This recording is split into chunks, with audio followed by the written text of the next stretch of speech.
Aloha! Thank you so much for tuning in. My name is Athena Rose, and I'm speaking to you from here in the jungles of Hawaii, the Big Island. And I'd love to share with you some experiences I had recently and some insights into my body and my healing journey.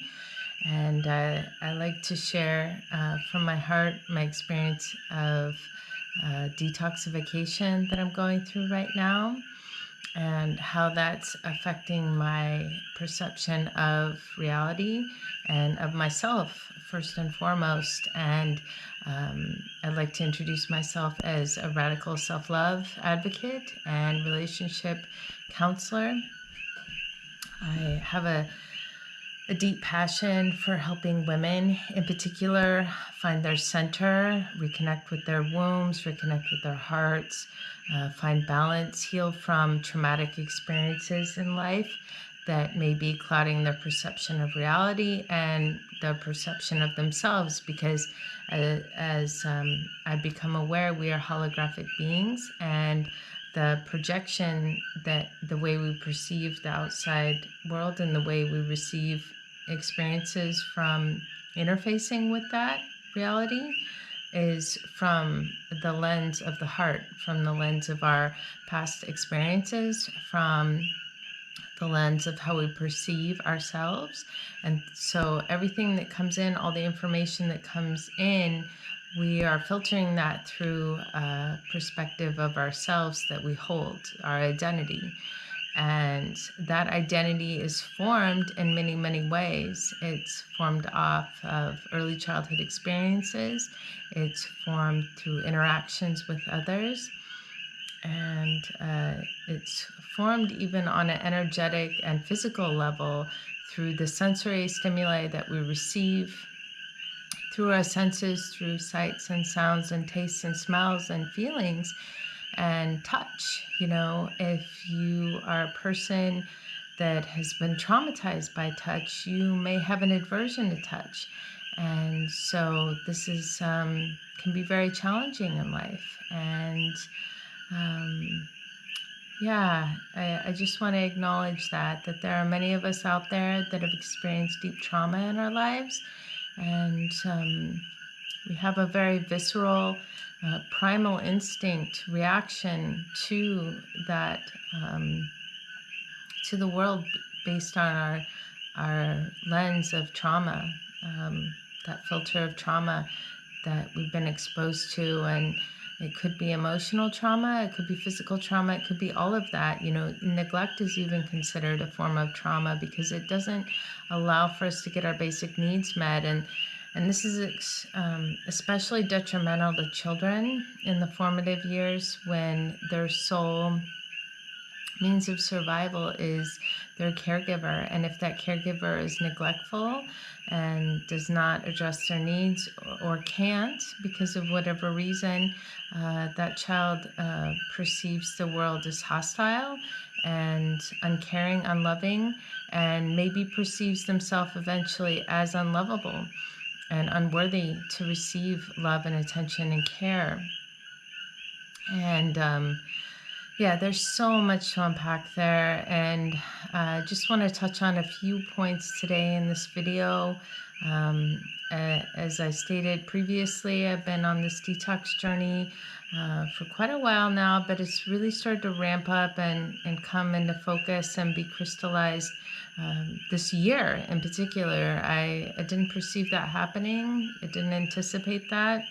But I know many of us are on similar journeys: parasite cleanses, candida cleanses, cleaning up our diet, cleaning up our mind. It's really about shifting the mindset and understanding how our minds work, so we can bring the unconscious conscious and allow for the healing that can occur naturally and spontaneously through that conscious awareness, through that self-realization. And you don't need to necessarily do or force anything. It's just about witnessing yourself in each moment and witnessing your interactions with others.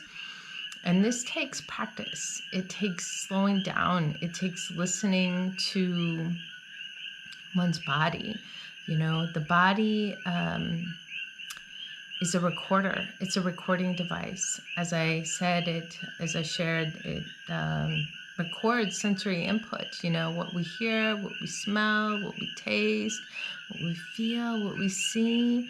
All of these are tools for us to record our experience in life as we go through it, and to make sense of it, to try and make sense of it, and to understand whether or not we can relax into that parasympathetic nervous system, or we have to tense up and be reactive and protective. And if you've experienced trauma in your life, you may be what's called hypervigilant, which is always looking out for something to happen, something to happen. And your nervous system may be fried, your adrenals may be taxed, and you may have a lot of health problems that result from that. I myself have had severe digestion problems for a good bit now, and it finally came to a head this year. And I begun to really address it and find out what the root cause of it is on a physical level mostly, but now starting to really tune into that energetic, emotional piece, which is at least 50% of what the issues are, is really emotional. Anytime you have some sort of imbalance or ailment in your body, it's at least half emotionally based, and beautiful sister Louise Hay wrote a book about that, Heal Yourself, and she talks about that. She talks about how the root of imbalance and disease is always based on different emotions, and it could be grief, could be anger, and so it's important to look at these things and hold space for each other and hold space for ourselves, So I got to experience my first coffee enema today. Actually, I did 2 last night, but today was the really potent one. It was like the 3rd round. It really got into the core of my liver issues and released a bunch from my liver. And I was able to spend a good amount of time meditating during that experience, and came to many realizations. But the realization that, organs hold on to memories, or organs hold on to emotion. And I started a daily gratitude practice for my body, and particularly thanking all my different organs, and my eyes, my ears, my mouth, my skin, my feet, my hands, like all these different parts of me that want to be acknowledged and shown gratitude towards, is a way that I can help heal myself, and I can help heal my inner child, and come back into a state of wholeness and equilibrium, and honoring of myself as a sacred vessel, as a sacred being that houses spirit. And I really love that I'm doing that right now, and I really feel it's a very good practice for me to continue to cultivate. And I just encourage you to find a gratitude practice that really works for you as well. And so this detox I've been on, I'm flushing out bacteria, I'm flushing out parasites, I'm clearing stagnant energy in my liver, paying attention to my adrenals. I'm deeply listening to my body. I've started a daily ritual practice of walking around my neighborhood here in Hawaii for the first part of my day. I get up, I say my morning prayers, I express my gratitude to creation, and I get into my yoga practice, and really, work on paying attention to my breath and paying attention to my body in space, and really tuning into that vestibular system, where I am in space, and finding balance in my practice, and utilizing the balance poses. In particular, I like tree pose, and really drawing the energy up from the core of Mama Earth into my core, and allowing it to stabilize me like a tree is stabilized. And when I walk around the neighborhood, I'm looking at all these beautiful different trees, and noticing the foliage and noticing how they hold themselves. There's a beautiful rainbow eucalyptus tree in the front of the property here. And I just love how strong it is and how vibrant and unshakable and unmovable. And you know, trees are always growing, but we don't see them grow because it's so incrementally. It's just like this micro shift of growth that happens with trees. And we can embody that as well. You know, it doesn't have to be done all at once and at a big forceful move. Many times you can re-traumatize yourself.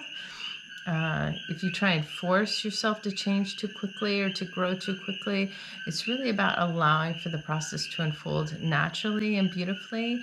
And yeah, just really slowing down and allowing for what is, and not forcing it. We can't force our healing. If you try and force your healing, then you're actually creating more damage than not. And you may really harm yourself and may turn yourself off to that catharsis, that healing process that you previously were open to, because you're trying to force yourself to go too fast before you're ready. You know, and we have to listen to our bodies in terms of all that and pay attention to what our body signals are. And so I've been really paying attention, a lot of attention to my gut. And yeah, so it's good. It's good healing. It's a good time for healing. We just through this full moon, and we're into a new month here in October. And for many of us, you know, this is fall in the Northern Hemisphere. And so it's a time of releasing and shedding seasonally, you know, even if you're not experiencing fall weather where you're located. Like I'm located in Hawaii, so there's not really a fall here where leaves are falling and whatnot. It's more of an internal autumn that's happening, an internal shedding and releasing and allowing that dying away, that winnowing away process to happen, so new growth can happen in the spring.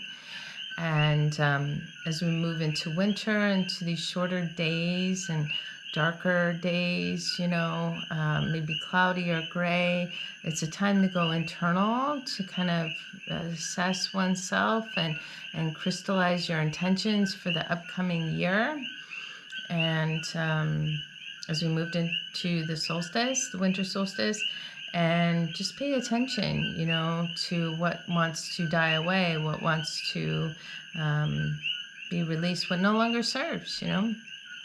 So yeah, I'd love to assist you. My practice is primarily focused on assisting women at this time with their healing process, and looking at the roots of imbalances in your body, and have a greater understanding of oneself in relation to partnership in particular.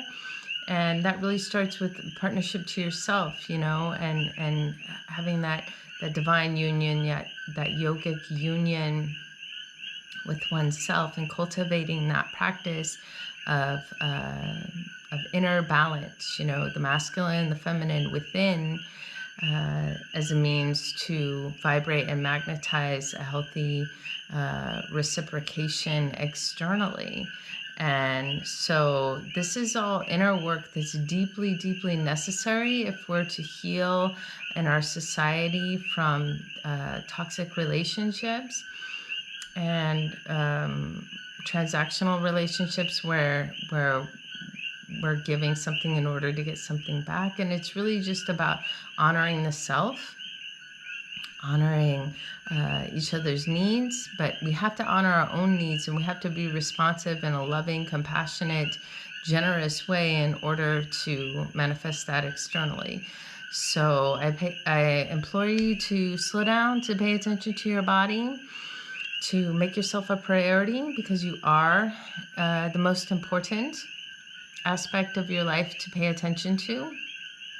And your needs are central, pivotal, to how you can respond to others, how you can show up in the world, how you can be in service to others. This is particularly true for mothers who have a deep responsibility to their children to raise them in a good way and to provide for their basic needs and beyond, their emotional needs and physical needs, energetic needs. And to give them advice and guidance is beneficial to them. And so I'm doing that work for myself right now. And if you'd like more information on the space that I hold, the container that I hold, and you'd like to schedule a free 15-minute consultation with me, I'd love to talk to you more about my work and how I can individualize it for your specific needs. And in the meantime, you can go to my website, luminated.hearthealingarts.com, and sign up for my weekly Radical Self-Love and Healthy Relationships newsletter.